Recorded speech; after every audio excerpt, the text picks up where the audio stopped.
बिस्मिल्लाहिर्रहमानिर्रहीम। अस्सलाम वालेकुम dear students, welcome to the geography online class first year. आज जो हमने टॉपिक पढ़ना है that is called the tetrahedral theory, चौसती नज़रिया। इस नज़रिए को 1875 में लोथियन ग्रीन ने जो है वो पेश किया था और फिर इसका एक पैरोकार था फेयरब्रेन। उसने इसको मज़ीद बेहतर बनाकर जो है वो यानी जो इसमें मिस्टेक्स थी उनको ठीक किया गया और इसमें जो है वो एक स्ट्रक्चर जो है वो दिया गया। ये जो आपकी बुक में बना हुआ है ये एक 4 कोनों वाली, यानी ये ज़मीन, ये जो गोल दायरा है पीछे, ये समझे कि ये ज़मीन को शो किया गया है और ये बताया गया है कि किस तरह से, ये देखें 1 2 3 और 4 कोनों वाली जो है वो एक स्ट्रक्चर जो है वो दी गई है, या 4 एक जैसी समझे कि त्रिकोणे या ट्राइंगल्स जो हैं वो बनाई गई हैं। एक ये, एक ये, एक ये और एक ये, 4 इस तरह से बनाई गई हुई हैं। इनमें से जो 3 त्रिकोण शक्ल हैं वो एक ही पहलू में होते हैं, जिनके नोक जो हैं वो एक ही मरकज़ पर एक दूसरे से जो है वो मिलते हैं, जैसे ये और ये। ठीक है। अब इस नज़रिए के में जो दलाइल दिए गए या इसमें जो बताया गया या समझे कि इस थेरी का जो करैक्टरिस्टिक्स हैं या पॉइंट्स हैं वो ये हैं कि शुमाली निस्कुरे में खुश्की जो है वो तरी के मुकाबले में ज़्यादा है। ठीक है, ये आपको मैंने मैप से भी बताया था कि जो आपका ज़मीन के अगर हम 2 हिस्से करते हैं, इक्वेटर से ऊपर वाले हिस्से को हम शुमाली निस्कुरा और इक्वेटर से नीचे वाले हिस्से को हम जुनूबी निस्कुरा कहते हैं। तो शुमाली निस्कुरे में आपको खुश्की ज़्यादा नज़र आती है, पानी कम नज़र आता है, जबकि जुनूबी निस्कुरे में आपको खुश्की जो है वो कम नज़र आती है और पानी जो है वो ज़्यादा नज़र आता है। तो इस नज़रिए का भी पहला पॉइंट ये है कि शुमाली निस्कुरे में जो है वो खुश्की तरी के मुकाबले में ज़्यादा है। दूसरा पॉइंट ये है कि जो खुश्की के कोने हैं वो जुनूब की तरफ जाते हुए तंग होते जाते हैं, जबकि शुमाल की तरफ जो हैं वो समंदर तंग होते जाते हैं। जिस तरह से हमने कल जो पहला लेक्चर आपका मैंने इससे पहले दिया था एंटीपोडल में भी यही था कि खुश्की के मुकाबले में तरी और तरी के मुकाबले में ज़मीन पर खुश्की मौजूद है। तो इसमें भी ये है कि खुश्की के जो कोने हैं वो शुमाल की तरफ जो हैं वो फैले हुए हैं और जनूब की तरफ तंग हैं, जबकि समंदर जो हैं वो शुमाल की तरफ तंग हैं और जनूब की तरफ चौड़े हैं। तीसरा पॉइंट है कि अगर हम ग्लोब का बगौर जायज़ा लें तो खुश्की के मुखालिफ सिमत में समंदर और समंदरों के मुखालिफ सिमत में खुश्की है।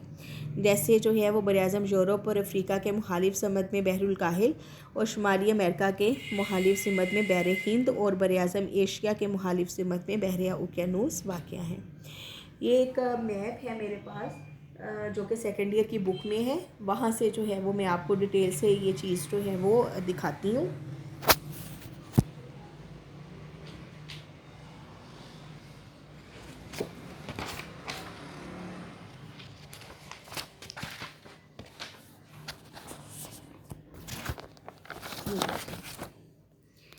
ये मैप है दुनिया का। ठीक है, अब इसमें देखें ये आपका इक्वेटर है जहाँ पर ख़त इस्तिवा लिखा हुआ है। ये ऊपर वाला सारे का सारा हिस्सा भी जो है ये आपका शुमाली निस्कुरा कहलाएगा और नीचे वाला हिस्सा जो है वो जनूबी निस्कुरा कहलाएगा। अब अगर इस मैप को आप गौर देखें तो शुमाली हिस्से में आपको खुश्की ज़्यादा नज़र आ रही है, लैंड एरिया देखें ज़्यादा नज़र आ रहा है, जबकि जनूबी हिस्से में आपको वाटर एरिया जो है वो ज़्यादा नज़र आ रही है। जो ब्लू हिस्सा है ये वाटर को शो कर रहा है और ये जो मुख्तलिफ कलर्स हैं ये लैंड एरिया है। इसी तरह से आप देखेंगे जितने भी लैंड एरियाज़ हैं वो नीचे की तरफ जाते हुए तंग हो रहे हैं, यानी जनूबी निस्कुरे में ये देखें जनूबी अमेरिका भी कोने की शक्ल इख्तियार कर गया है, अफ्रीका भी कोने की शक्ल इख्तियार कर गया हुआ है, ऑस्ट्रेलिया भी यहाँ पर जो है वो कोने की शक्ल इख्तियार कर गया हुआ है, जबकि शुमाल की तरफ ये सारे के सारे चौड़े हैं। ठीक है, ये चौड़ा है, ये चौड़ा है, ये देख लें। ठीक है, इसी तरह से अगर हम वाटर एरिया को देखें तो वो आपके साउथ में चौड़े हैं और नॉर्थ में जाकर पतले जो हैं वो हो चुके हुए हैं। यही चौसती सतह का नज़रिया है और इसमें यही चीज़ जो है वो इन्होंने बताई है कि किस तरह से जो है वो जो है आपके बर आज़म और आपके जो पानी है वो उसकी आपस में क्या जो है वो कंडीशन है या किस तरह से वो, ये देखें जैसे ये लैंड एरिया के साथ वाटर एरिया, फिर लैंड एरिया, फिर वाटर एरिया। तो वो यही कहते हैं कि खुश्की के साथ तरी और तरी के साथ जो है वो खुश्की है। इसके अलावा जो है इस नज़रिए में ये बताया गया है कि जो बरे आज़म हैं और जो इसमें जो वाटर एरिया है, यानी इसमें जो लैंड एरिया है या वाटर एरिया है, उसको मुख्तलिफ़ प्लेटों में या मुख्तलिफ़, जैसे हम कॉन्टिनेंट्स आजकल जो है वो लफ्ज़ इस्तेमाल करते हैं, उसमें जो है वो डिवाइड किया गया है। जैसे जो है वो बहर शुमाली और बहरुल काहिल, बहर ओकियानूस, बहर हिंद, इनके निशानदही समंदरों के तौर पर की गई है। बर आज़म अमेरिका, यूरोप, अफ्रीका और ऑस्ट्रेलिया जो हैं और अंटार्कटिका जो हैं, ये एक खुश्की के ब्लॉकों की सूरत में जो है वो पेश किए गए हैं। तो this is all about the tetrahedral theory. और ये टेट्राहेड्रल थ्योरी बहुत मिलती जुलती है आपकी एंटीपोडल जो मैंने अरेंजमेंट उस दिन आपको करवाया था उसी लेक्चर में, यानी इसमें मेन पॉइंट्स वही हैं तकरीबन जो कि हमने उधर किए थे। नेक्स्ट आपका टॉपिक है स्ट्रक्चर ऑफ द अर्थ, ज़मीन के साथ। तो ज़मीन के साथ का अगर हम मुतालिया करें तो हमें जो है वो ज़मीन की जो है वो 3 बड़े हिस्से या 3 बड़ी लेयर्स जो हैं वो मिलती हैं। सबसे ऊपर वाली लेयर को हम क्रस्ट कहते हैं, उसके नीचे मेंटल है और फिर कोर है, और कोर के 2 हिस्से किए जाते हैं, the outer core, the inner core. ये आपने पहले भी 8th 9th क्लासों में जो है ये स्ट्रक्चर ऑफ द अर्थ जो है वो पढ़ा होगा।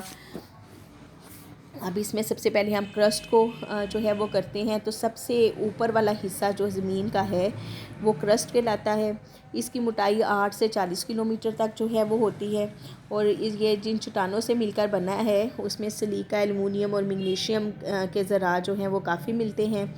और जो ये आपका कशरे अर्ज़ है उसको मज़ीद 2 हिस्सों में तकसीम किया गया है, कॉन्टिनेंटल क्रस्ट और ओशियानिक क्रस्ट, यानी बर आज़मी पोस्ट और बहरी पोस्ट। यानी जो लैंड एरिया है, जो बर आज़म है, उनका जो क्रस्ट है उसको बर आज़मी पोस्ट कहेंगे, और जहाँ पर समंदर वाक़ है उसको हम बहरी पोस्ट कहेंगे। तो आपका जो ज़मीन का जो है आपका यानी कॉन्टिनेंटल क्रस्ट और ओशियानिक क्रस्ट, इसकी डिटेल फिर नेक्स्ट इन्होंने दी हुई है। कॉन्टिनेंटल क्रस्ट का बताया हुआ है कि ये ज़मीन का सबसे हल्का जो है वो हिस्सा है, और इसकी मोटाई का अंदाज़ा 15 से 20 किलोमीटर तक लगाया गया है। इसका जो बैरूनी हिस्सा है वो बाज़ जगहों पर तय चट्टानों से ढांपा गया है, और यहाँ चट्टानों की कसाफत जो है 1.5 से 2.7 ग्राम फ़ी मिलीमीटर के जो है वो दरमियान है। और ज़मीन का ये जो पोस्ट है इसमें आपको बहुत से तबीई हदो हाल जो है वो नज़र आते हैं, जैसे पहाड़ हैं, मैदान है, सतह मुर्तफ़ा हैं, यानी जितना भी लैंड एरिया है वो आपका बर आज़मी पोस्ट में जो है वो आ जाता है। और बर आज़मी पोस्ट ही की बलाई सतह पर इंसान जो है वो रहता है, और यहाँ मिट्टी है, पानी है, हवा, बारिश और नमी और बेशुमार दूसरे कुदरती वसाइल और नेमतें मौजूद हैं जिस पर इंसानी ज़िंदगी का जो है वो इन्हिसार है। और यही जो आपका कॉन्टिनेंटल क्रस्ट है असल में यही इंसानी सरगर्मियों का मरकज़ है। अब जो दूसरा हिस्सा है वो है ओशियानिक क्रस्ट। तो ओशियानिक क्रस्ट वो वाला हिस्सा होगा जहाँ पर आपके ओशियंस जो हैं, समंदर जो है यानी समंदरों की तह है वो मौजूद है। ये बर आज़मी पोस्ट से ज़्यादा वज़नी होता है। इसकी डेंसिटी या कसाफत जो है वो 2.7 से 3.5 ग्राम फ़ी मिलीमीटर के दरमियान है, और इसकी तह की जो औसत मोटाई है वो 7 से 12 किलोमीटर तक होती है।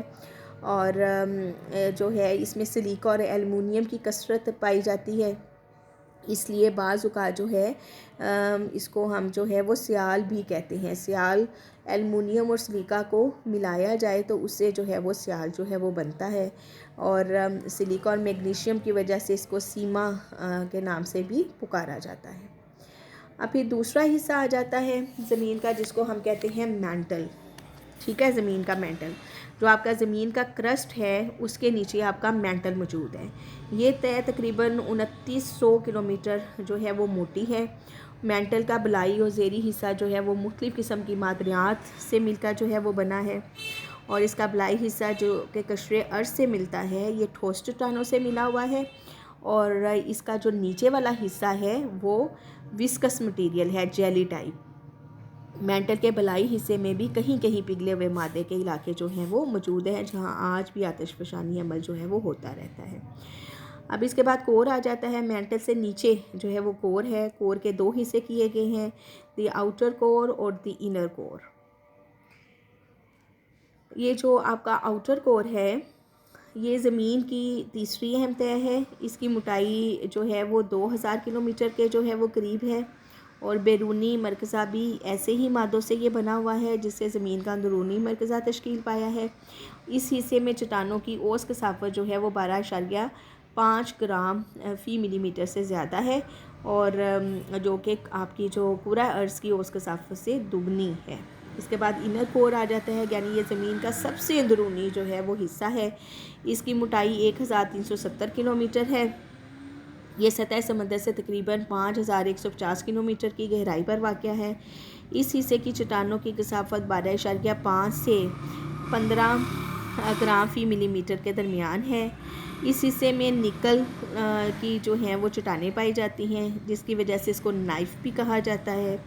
ये हिस्सा ज़मीन की बैरूनी तहों के दबाव की वजह से ठोस हालत में रहता है। हालांकि इस अंदरूनी हिस्से का औसत दर्जा हरारत 45,000 डिग्री सेंटीग्रेड से भी बुलंद है।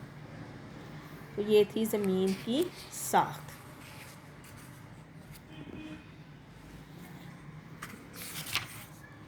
मैं डायग्राम का आपको बता देती हूँ। ये डायग्राम जो है इसमें ये देखें, ये क्रस्ट है यानी सबसे बाहर वाला हिस्सा, फिर ये मेंटल है और ये फिर कोर है। इसी तरह से ये जो डायग्राम है इसमें भी जो है ये क्रस्ट है सबसे बाहर वाली, जो दिखाई दिया कि 40 किलोमीटर तक है। मेंटल जो है वो 2960 किलोमीटर है। मरकज़ा जो है वो 2000 किलोमीटर, और अंदरूनी हिस्सा जो है वो 1370 किलोमीटर, और ये ज़मीन का मरकज़। ठीक है। इस डायग्राम में भी जो है वो कॉन्टिनेंटल क्रस्ट और ओशियानिक क्रस्ट को जो है वो दिखाया गया है।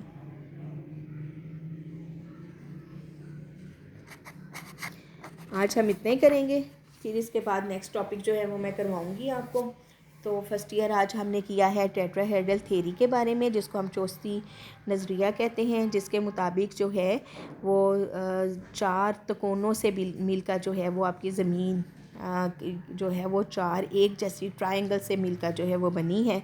और इसके चीदा पॉइंट मैंने आपको ये बताए हैं कि ये कहते हैं कि शुमाली निस्कुरे में खुश्की तरी के मुकाबले में ज़्यादा है। खुश्की के कितार जनूब की तरफ तंग है और समंदर जो है वो शुमाल की तरफ तंग है।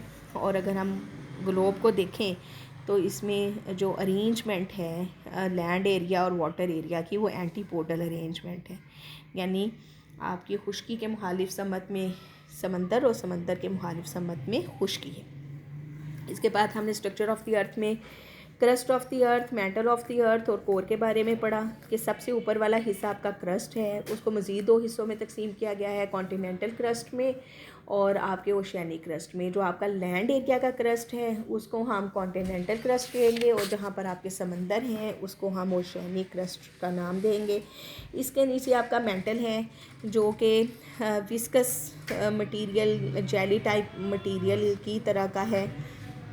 फिर आपका कोर आ जाता है, तो कोर में टेम्परेचर बहुत ज़्यादा होने के बावजूद ये हिस्सा ठोस इसलिए है कि इसके ऊपर प्रेशर बहुत ज़्यादा है आपके मेंटल और आपके क्रस्ट का, वरना यहाँ पर टेम्परेचर 4500 डिग्री सेंटीग्रेड तक जो है वो टेम्परेचर है, लेकिन बैरूनी तहों के दबाव की वजह से ये हिस्सा ठोस है।